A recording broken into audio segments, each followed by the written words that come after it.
jika menghadap, beliau sallallahu alaihi wasallam menghadap dengan sekujur tubuhnya, dan jika membelakangi, beliau membelakangi dengan sekujur tubuhnya. Ya, ini maknanya kalau ketemu orang, bukan cuma menoleh. Sebagai bentuk penghormatan, Nabi SAW kalau dipanggil, ya Rasulullah, beliau balik seluruh tubuhnya menghadap ke orang itu. Sebagai bentuk penghormatan. Ya, kalau tubuh saja harus menghadap, apalagi wajah. Ada orang kadang-kadang, walaupun anak kita ya, mungkin karena sebagai ibu, sebagai ayah, anak lagi ngomong, ibu, ayah, dia kenapa nak? Ambil lihat tembok. Kenapa nggak lihat ke dia? Lihat ke wajahnya. Kontak antara wajah dengan wajah pengaruhnya besar, ya.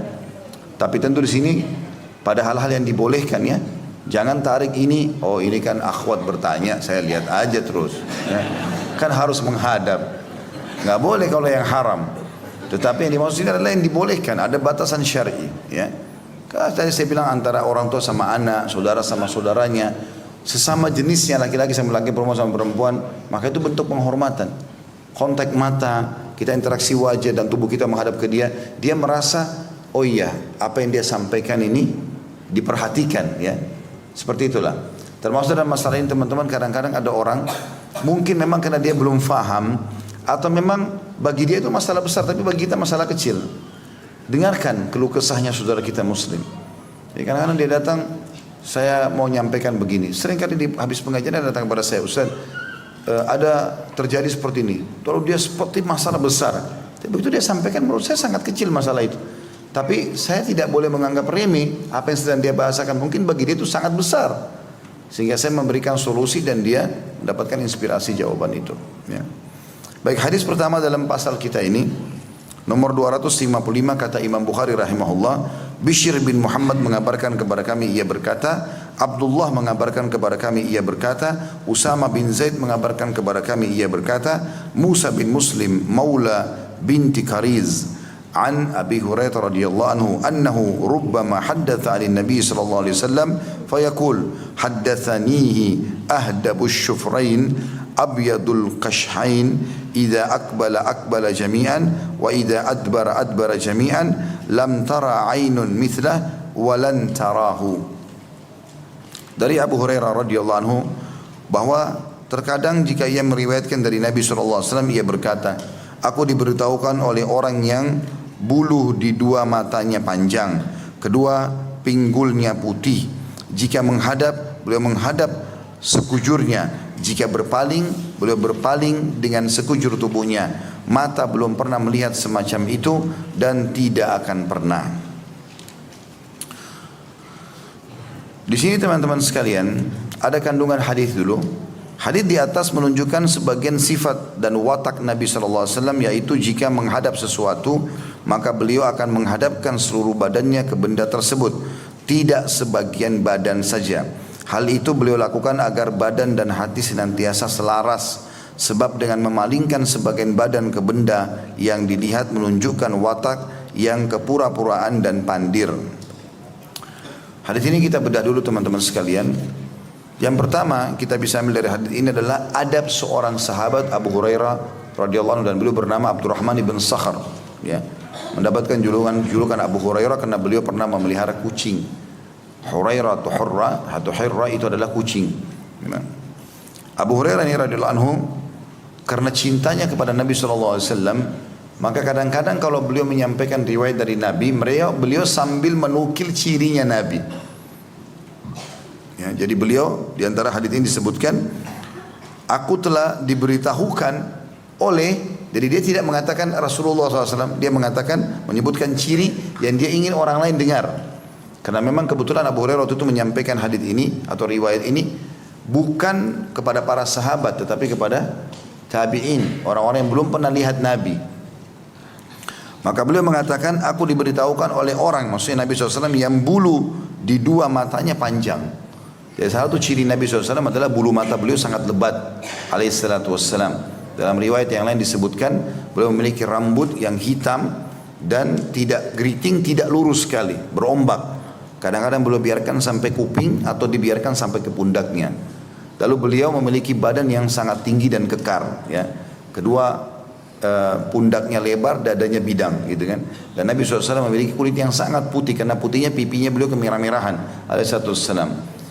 Alisnya seperti busur panah yang besar dan lebat, dan bola matanya juga bulat dan dipenuhi dengan bulu mata yang tebal. Beliau memiliki hidung yang mancung, bibir, pipi dan juga dahi yang seimbang dengan wajah yang tidak bulat juga tidak oval. Jadi Nabi SAW sangat sempurna, karena setiap orang lihat pasti tertarik. Dan memang disebutkan oleh para ulama bahwasanya Allah Subhanahu wa taala memilih para nabinya itu adalah orang-orang pilihan. Mereka adalah orang yang paling bagus jalur nasabnya. Jadi terkenal adalah bukan anak zina, bukan orang yang tidak jelas. Mereka punya akhlak yang baik, mereka punya paras wajah yang tampan. Semua nabi sama. Ya, tapi Nabi Muhammad SAW memiliki kelebihan yang ekstra daripada mereka. Kemudian mereka juga diberikan kelebihan fisik. Semua nabi-nabi punya 10 kekuatan laki-laki. Ya. Jadi beliau itu bisa membela agama Allah SWT dengan kelebihan yang Allah berikan. Sampai kata Ali radhiyallahu anhu di perang Uhud, pernah waktu kami lagi terdesak, bahkan beliau mengatakan di setiap peperangan kalau kami terdesak, kami berlindung di belakang Nabi SAW. Maka ada musuh orang Quraisy itu yang mengatakan kita serang saja Muhammad, depan mata sudah akan habis, mau dihabisi, mau dibantai. Sahabat pada terluka semuanya. Maka Nabi SAW berkata kepada Ali, berikan aku lembingmu hai Ali, tombak kecil. Maka kata Ali bin Abi Thalib, Nabi SAW pun mundur ke belakang lalu melempar ke arah pasukan Quraisy. Yang saking kuatnya lemparan itu membuat kami semua terpental. Jadi saking kuatnya Ali SAW dari sisi fisiknya. Maka dilemparlah tombak tersebut dan subhanallah terarah kepada seorang pemimpin Quraisy yang pernah mengancam akan membunuh Nabi di Mekah. Dia mengatakan, hai Muhammad, kau lihat kudaku ini, aku akan bunuh kau dengan kudaku ini. Maka kata Nabi SAW, aku insya Allah yang membunuhmu. Ya. Jadi itu masih di Mekah ceritanya. Ternyata orang itu ikut di perang Uhud, gitu kan? Dan orang ini dari kepala sampai kaki semuanya besi, tertutup semua, cuma matanya yang kelihatan, supaya dia terlindung dari serangan panah, pedang, segala macam. Yang ada celah itu cuma di lehernya, itu bertemu antara tutup kepala dengan baju besi dari bawah. Itu ada celahnya sedikit di situ. Subhanallah, tombak Nabi yang Nabi lempar kena itu, sobek sedikit, gitu kan? Jatuh dari kudanya dia. Lalu dia teriak-teriak, Muhammad telah membunuhku, gitu. Maka teman-temannya datang lihat, luka kecil. Kok ini kenapa? Dia bilang kalau Muhammad ludahi saya sekarang saya mati. Ya, karena takutnya dia dengan Nabi, gitu. Tapi ternyata betul setelah dia pulang ke Mekah, dia sakit karena luka itu, lalu meninggal karena itu. Lalu kata Nabi SAW, sungguh Allah sangat murka dengan orang yang dibunuh oleh nabinya. Jadi nabi-nabi itu jarang bunuh, bahkan bisa dikatakan tidak bunuh orang. Tapi kalau sampai beliau ini penyebab matinya seseorang, berarti orang itu sangat dimurkai sama Allah. Gitu kan? Seperti itulah. Jadi Nabi SAW memang punya kelebihan fisik, dan perlu kita gambarkan tadi seperti itu karena ada hadis Nabi SAW, siapa yang melihat aku dalam tidurnya, mimpinya, berarti dia telah melihat aku, karena syaitan tidak akan menjelma menjadi aku. Kan? Tapi kalau misalnya bapak ibu mimpi ada orang dalam mimpi mengaku saya Rasulullah tapi kulitnya hitam, berarti bukan, kan Nabi putih kan? Atau datang rambutnya keriting, berarti bukan. Atau rambutnya lurus sekali, bukan. Atau orangnya pendek, bukan. Gitu kan? Atau orangnya kurus. Juga disebutkan dalam riwayat beliau memiliki bulu yang sangat lebat, jenggotnya sangat kathif, lebat, gitu kan? Di dada beliau, di tangan beliau semua dipenuhi dengan bulu-bulu yang lebat alaihissalam. Jadi memang ada ciri tertentu. Nah, jadi kalau ada orang mengaku mimpi Rasulullah SAW, harus dipertemukan cirinya, benar gak? Gitu kan? Kalau ciri itu benar, maka itu adalah Nabi SAW, karena tidak akan pernah diganti oleh syaitan. Kemudian dikatakan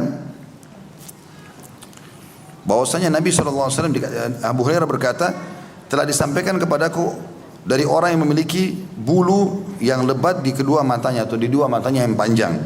Kedua pinggulnya putih, maksudnya adalah kulit Nabi, menggambarkan kulit Nabi SAW adalah kulit yang berwarna putih. Ya. Jadi memang Nabi SAW adalah orang yang sangat putih dan bersih. Kemudian yang jadi perhatian atau fokusan dari bab kita atau pasal kita adalah penyampaian setelahnya. Karena tadi itu cuma adab Abu Hurairah dalam menyampaikan, ini loh yang saya dengar ini, yang menyampaikan ini orangnya begini loh, tampan. Jadi ingin memuji Nabi SAW. Jadi boleh seseorang kalau menyampaikan Rasulullah SAW manusia yang terbaik, orang yang tertampan, orang yang memiliki rambut yang lebat, ya telah menyampaikan kepada kita. Jadi memuji-muji Nabi alaihi salatu wassalam. Kemudian disebutkanlah ciri beliau, jika beliau menghadap sekujurnya. Ini tadi yang kita jelaskan di awal, menjelaskan pasal atau judul pasal. Jadi Nabi SAW tidak pernah balik sebagian saja tubuhnya, ya. Baik itu menghadap manusia atau menghadap kepada sebuah benda. Karena makna sesuatu bisa hidup atau mati, ya. Jadi termasuk misalnya kita mau buka pintu, ya. Menghadap seluruh tubuh kita ke arah pintu itu lebih baik daripada sebagian saja. Atau kita mau mengambil sebuah benda, lihat, arahkan tubuh kita ke benda itu lalu selesaikan dulu hajat kita. Ada orang enggak kadang-kadang, ya, mungkin jatuh sebuah benda, dia sambil duduk di sebuah tempat yang jauh berusaha, padahal dia bisa turun sebentar, gitu kan?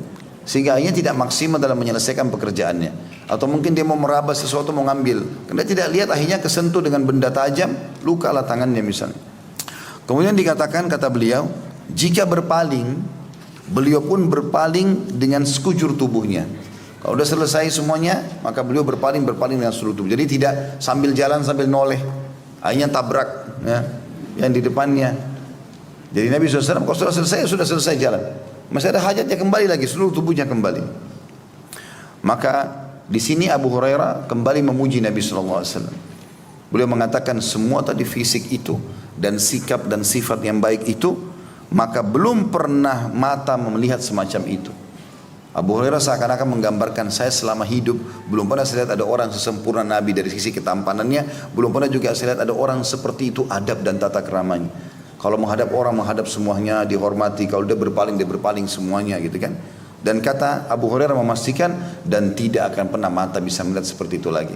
Artinya kalian yang dengar saya ini, kata Abu Hurairah, yang belum pernah lihat Nabi, kalian tidak akan pernah bisa melihat lagi setelah beliau ada orang seperti itu. Karena kalian belum pernah lihat, maka tidak bisa dibandingkan. Tapi saya sebagai sahabatnya sudah memastikan, tidak akan pernah ada orang seperti beliau lagi. Dan itu benar, tidak akan pernah ada orang yang sama dengan Nabi alaihi salatu wassalam. Bukan cuma kita, para nabi-nabi pun tidak ada yang sama dengan Nabi alaihi salatu wassalam.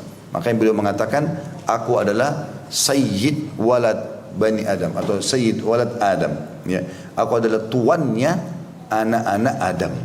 Semuanya di bawah Nabi SAW pada hari kiamat.